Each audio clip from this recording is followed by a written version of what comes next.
વજન ઉતારવો છે, પણ એના માટે એવું તો શું ખાવું કે જેનાથી ભૂખ પણ ઓછી લાગે અને શરીરને એનર્જી પણ મળી રહે? જ્યારે પણ લોકો છે ડાયટિંગ કરવાની શરૂઆત કરે છે ત્યારે એનો સૌથી મોટો દુશ્મન છે એ લીવર બની જતો હોય છે. લીવર છે એને જેવો ખોરાક ઓછો મળવાની શરૂઆત થાય છે કે તરત જ આપણા મગજમાં એવા વિચારો આવે છે કે તમે શું શું ખાઈ શકો છો. તમારા સામે અલગ અલગ પ્રકારની વાનગીઓના નામ આવે છે, સ્મેલ આવે છે, વિચાર આવે છે, દેખાય છે, આવી બધી તકલીફો થતી હોય છે કે જેના લીધે આપણે કંઈક ને કંઈક પરાણે ખાવું જ પડે છે. આ સમયે એક ટ્રીકનો ઉપયોગ કરી શકો છો કે જેમાં લેપ્ટિન સિક્રેટ કરાવવાનું છે. લેપ્ટિન સિક્રેટ કરાવવા માટે આપણે એ જ સમયે પ્રોટીનવાળી અથવા તો ફાઇબરવાળી જો ડાયટ લેશું તો આપણા શરીરમાં ચરબીનું પ્રમાણ પણ ઓછું થશે, પેટ પણ ભરાયેલું લાગશે અને શરીરમાં એક પ્રકારની સ્ફૂર્તિ મળી રહેશે કે જે લાંબા સમય સુધી રહેશે અને કામ કરવાની એક એનર્જી મળશે.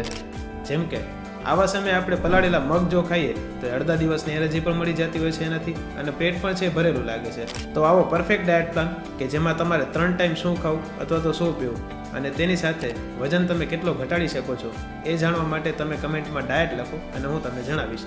અથવા તો આ પ્લાન છે તમે 3 મહિના સુધી ફોલો કરશો તો તમારા વજનની ઘટવાની શક્યતાઓ છે એ વધી જશે.